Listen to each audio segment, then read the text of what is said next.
You're listening to CFRC 101.9 FM, broadcasting from Kingston, Ontario since 1922. Find and follow us on Instagram at CFRC Music. Coming up on this special community takeover of our airwaves, we're talking to Florence, Campbell, and Nanci Corrigan, past chair and co-chair, respectively, of Compassionate Communities Kingston. Created in 2017 to bring the global Compassionate Communities movement to Kingston, the group inspires intergenerational compassion by providing older adults with knowledge, connection, and support, promoting vitality, purpose, and a sense of well-being. They are mobilizing citizens to help provide knowledge and information on services available to anyone in need. Their goal is to create a culture that readily asks for and accepts help, and to create a community capable of offering and providing help. So I'm here with CFRC 101.9 FM, and this afternoon I am joined by two individuals for a community takeover of our airwaves. So I have Florence and Nanci here from Compassionate Communities Kingston. Florence and Nanci, welcome to the program. Thank you. Thank you. I thought we could start with both of you introducing yourselves, telling us who you are. Florence, you've been involved since the inception of the organization, so perhaps we can start with you. My name is Florence Campbell. I've been in Kingston now 34 years. And I came here as a VP at Queen's for a while and then decided to stay in Kingston in retirement. And I've always been involved in community work. It's a passion of mine, given I grew up in rural Alberta and our parents were very devoted to community leadership. And I guess that's where this comes from. So I have always done a lot of volunteer work, often in the healthcare and not-for-profit sector. And then in 2017, I was invited to a conference in Ottawa, an international public health conference, at which they included a relatively new to Canada subject of compassionate communities. And Compassionate Communities is part of an international organization that started in Australia over 30 years ago, then went to the UK, and then finally came to Canada. Ottawa started Compassionate Ottawa and wanted me to get involved there, and I couldn't really because I'd been gone from Ottawa too long. So I thought, I wonder if we can get this going in Kingston. And so we did.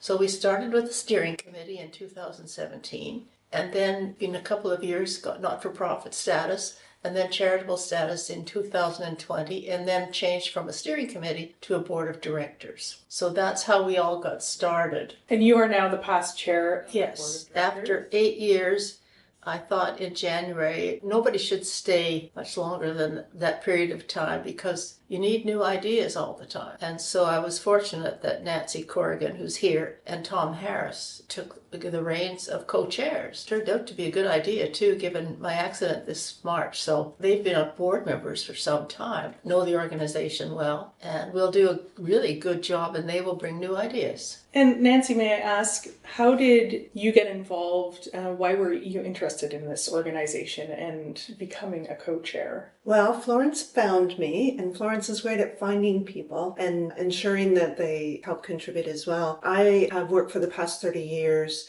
as a communication strategist working with clients in healthcare, education, and research. And so one of my clients was the Canadian Hospice Palliative Care Association, where I was involved in setting up advanced care planning communications materials. Florence will talk about this more later, but advanced care planning is really about understanding and communicating your wishes for care should you be unable to speak for yourself. So really knowing who out there could speak for you and ensuring they know what your wishes are. So some time ago, I believe somewhere around 2016, we started the first National Advanced Care Planning Day. So I was involved in that and in developing materials for people, workbooks and things. Florence then learned that I was her neighbor and invited me to join the board as well to work on this. And since then, I've really enjoyed working with Florence and the other board members on everything from advanced care planning, but also other compassionate communities projects that we have, such as talking cafes and community connectors. Nanci is an extremely experienced communicator, and we're really, really lucky to have her. Now that we've introduced you, perhaps we could give listeners a bit more information about what Compassionate Communities is. So Florence, as you've mentioned, this is a group or an organization that exists elsewhere but has been established in Kingston since 2017. And I wonder if you could talk a little bit about the history and the mission and what services your organization offers. We are totally volunteer-driven, a charitable organization. And our objective, we focus on older adults, help us all live as well as we can for as long as we can. We don't provide any health care. We're volunteers. We're not qualified to be health professionals. So we focus on 3 themes: education, information, and connections. So in other words, how do we live as well as we can for as long as we can? And how does this organization provide education, information, and connections for tools to help us do just that? And we have 4 programs, 2 of which are in information and education, and 2 are in connections. So I'll speak to the first 2 first, and then Nanci, then we'll both talk about the 4th one. So the first one is, as she said, is advanced care planning, and that is really our foundational project. Who will speak for you if you can't speak for yourself? And how do you plan for potential future care needs? 80% of Canadians feel that we all should have an advanced care plan, but fewer than about 30% have done anything about it. So we've now put about 1,000 Kingstonians through this program over the last 7 or so years. And so we have a long way to go because there's all this population that has not given it any thought. And most of the people who come to these sessions are older adults. We would really love it if their children, the next generation, would see the need. But when you're 45 years old, you're not really thinking about this stuff. But every age after maturity should be thinking about this. So people are very grateful to attend these sessions. It's very gratifying as a volunteer to provide this service.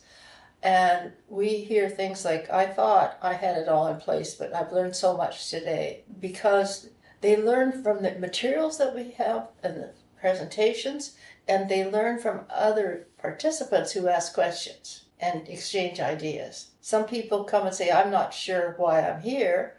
I have my husband, but both of them are 85 years old and they haven't done anything about thinking about an alternate. Or I have a will. Well, I say wills are for when you're dead. We're here to talk about how do you live as well as you can for as long as you can. And you would not believe the stories we hear about elder abuse and about problems in the ICU with families who have done any planning and they're at the end of life. So it makes so much sense to have a good plan. We can't plan for everything, but what we encourage people to do is get a first plan in place. You can change it 6 months from now if your circumstances change or you want to make changes. And do you think it's a good idea to have a substitute decision maker and an alternate, or more than one substitute decision maker? And how do you choose? The most important thing of all, of course, is trust. So that's advanced care planning, and we do them in the library and we do them in the senior center. We've done them in some apartment buildings and condos. We'd go to book clubs. We'd go anywhere if an organization would like us to come and give an advanced care planning seminar. That's part of the theme of education and information.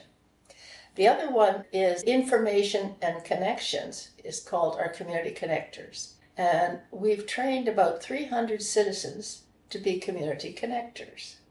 And what that means is it's not very onerous at all. It means a lot of people don't know how to navigate the system. They have no idea what to do when they need some kind of service, whether it's financial or exercise or social. And we provide them with a card that has 7 databases or 7 community directors on them. And we teach them how to use these 7 different directories. And so if they run across a neighbor or a family relative who doesn't know where to turn, they can provide information to them. Now, they're not to solve the problems. They're interested citizens in helping people navigate the system. And so that program's been going for about 3 years now. And we're trying to spread information about what's available so that more and more people know where to go when they need information. So that's care planning and community connectors. The next theme, of course, is connections, and we're trying to tackle socialization and loneliness.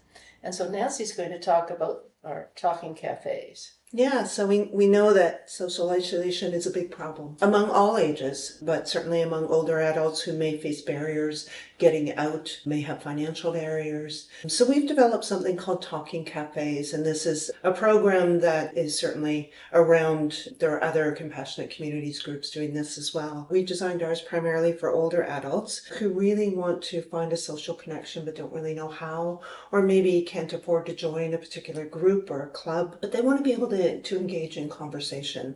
So ours are free, they're welcoming, they're very lightly facilitated.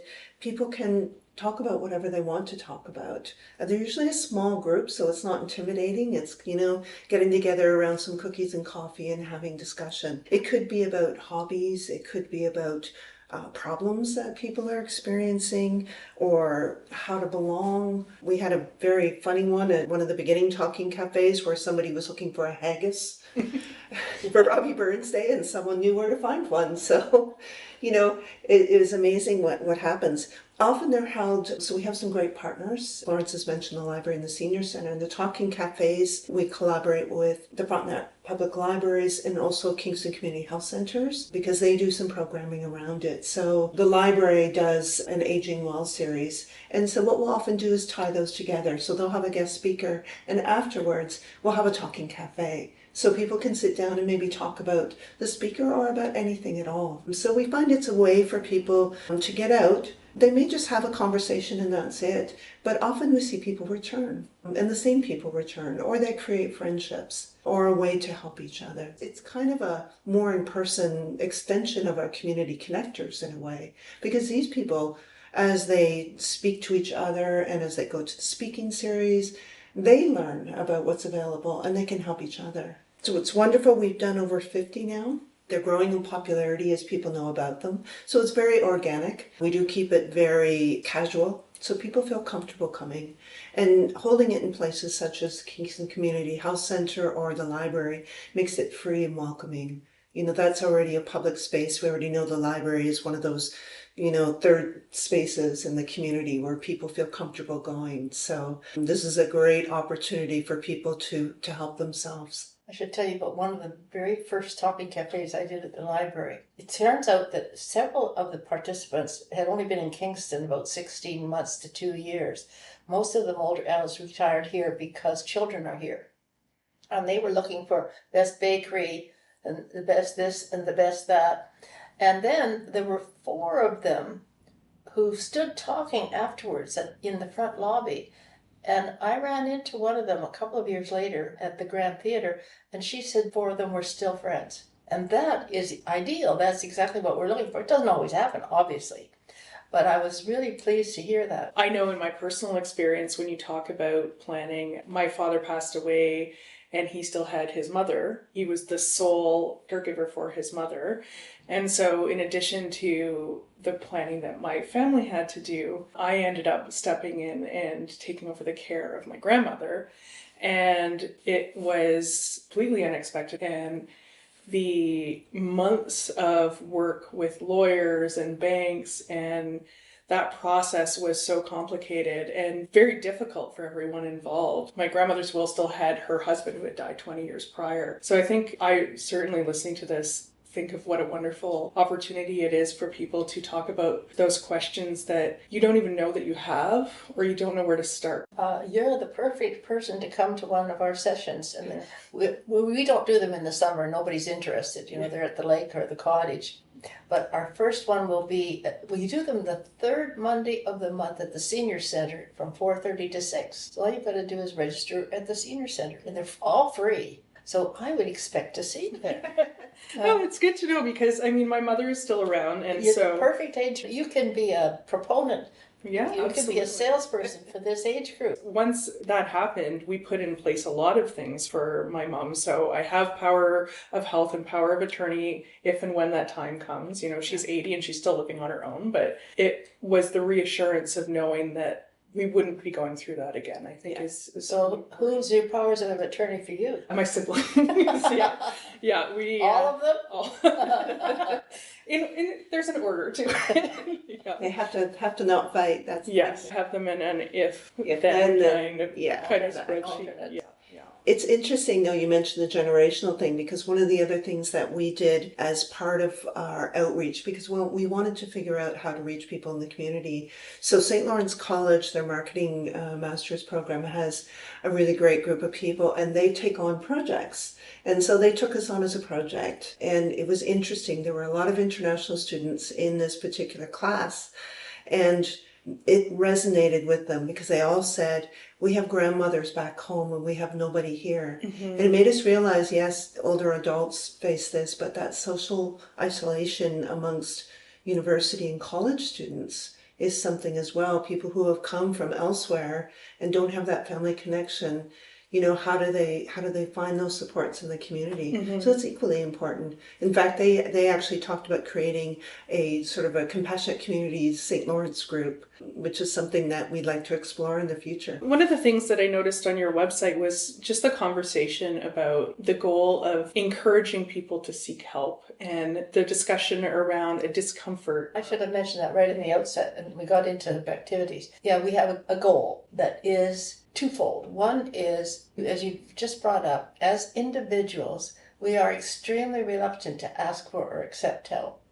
So that if you ask me for help, I'm likely to say, no, thank you, I'm fine. So that's a big, big problem. And whenever I say that in advanced care planning workshops, I see heads nodding, you know, you got me, you know.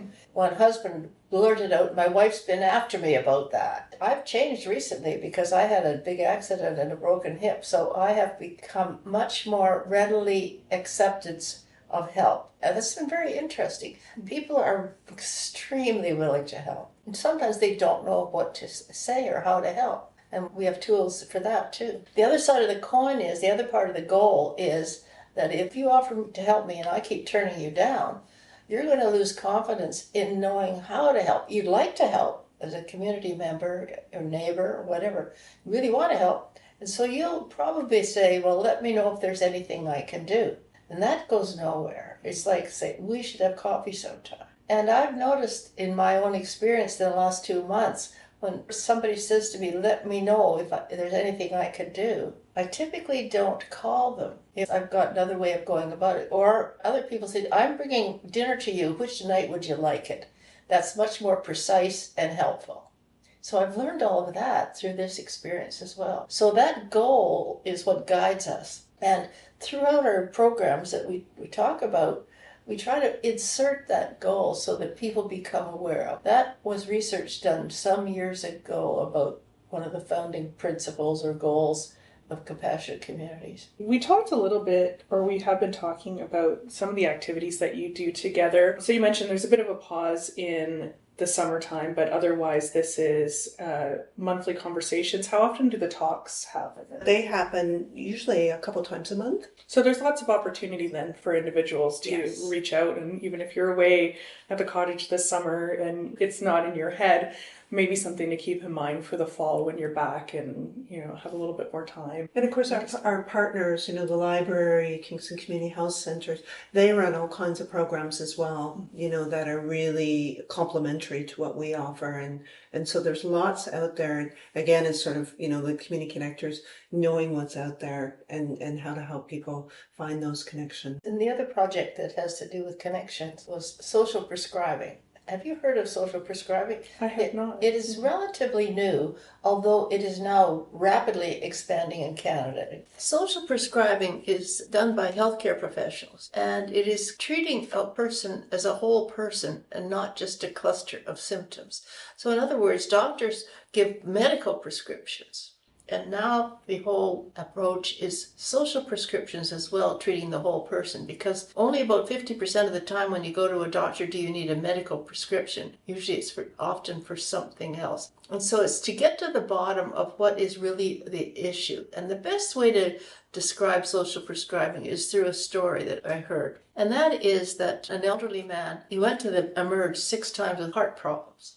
And they couldn't find any. And then in the doctor's offices, they have what they're called health connectors. And we'll tell you a bit about that because we got a major grant in Kingston to do research on this. They sent a health connector out to the house to try and get to the bottom of it after all these 6 expensive tests. And the health connector found that the couple, all their married lives, had sat on a sofa after dinner chatting about the day, holding hands and what was going to go well, or maybe solving arguments, who knows. And recently they couldn't get out of the sofa, so they were sitting at the kitchen table. And his anxiety levels were through the roof. The solution was a new social prescribing. Another example is of a doctor in Montreal who prescribed a puppy of choice for exercise and companionship. There are hundreds of examples where this is now taking place. So we were fortunate to get a major grant from the W.J. Henderson Foundation about 4 years ago now, I guess, to do research at Queen's on how to implement and how to evaluate social prescribing. So that research is now completed. And then some of the medical professionals at the Queen's Family Health teams implemented social prescribing with some patients. And what they found was a major emphasis on financial. People don't know how to fill out forms. They don't pay their income tax, therefore they can't apply for Ontario support, etc., etc. So it's a learning process, but now there's a Canadian Association of Social Prescribing. There are other universities that are doing things. So we were at the front end of it, a little bit ahead of our time actually on this. But this research and the experience has provided a foundation now from which to go forward.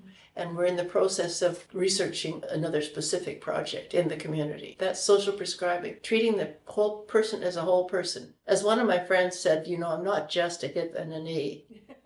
Yeah, it's very true. And I think if you've gone through life not being used to saying or even thinking about what you need and just, head down, push through, or I should know this by now and I'm too embarrassed to ask.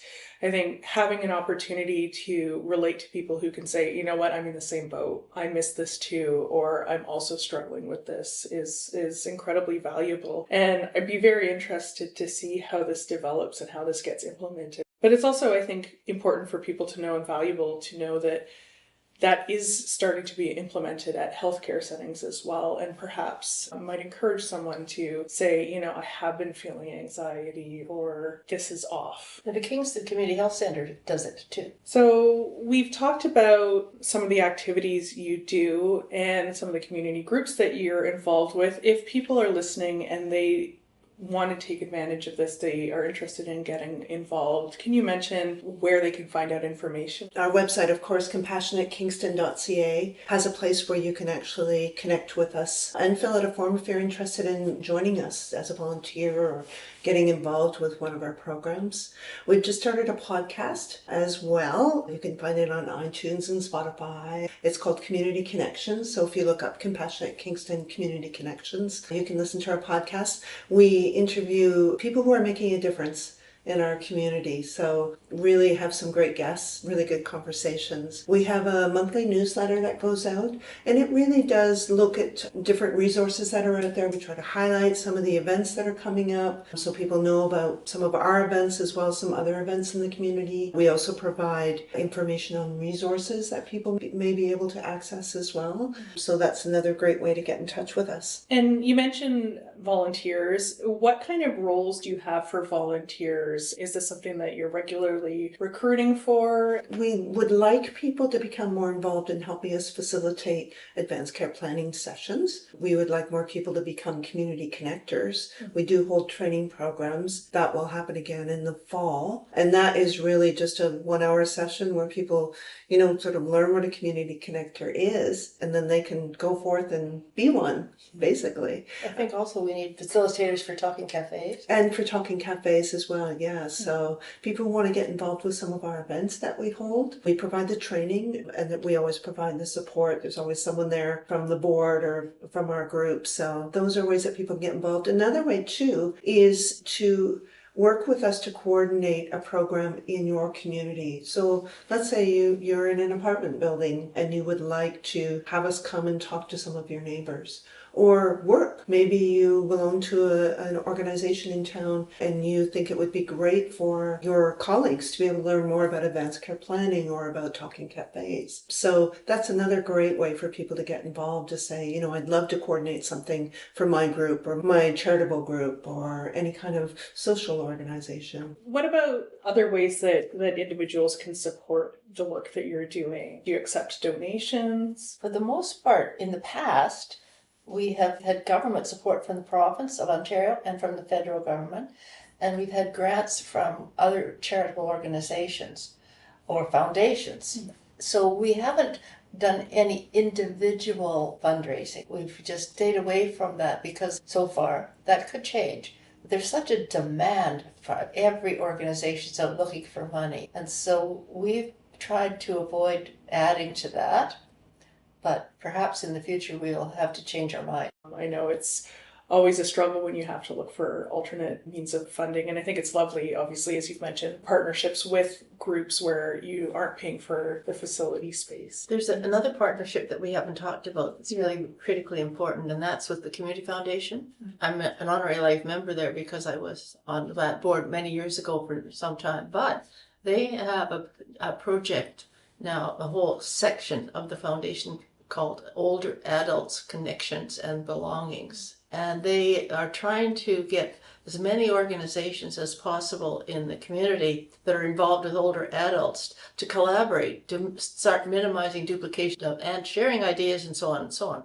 So this Older Adults Connections and Belonging group is critical to help various organizations collaborate, and that's going well. We're very pleased to be part of that. Well, that's fantastic. Often older populations can be an overlooked and underappreciated part of the population. And I mean, I've worked with nonprofits and volunteer organizations most of my career, and I would say most of the volunteers are older, retired individuals, and you see like how much passion and knowledge and value that they bring. And so I think it's really wonderful to have services that give back as well. That brings up another challenge. A portion of our conversation was cut off by a phone call in the background. What we were discussing in this section was the drop in the number of volunteers and the number of volunteer hours. Francis noted that formal volunteering through organizations dropped from 41 to 32%.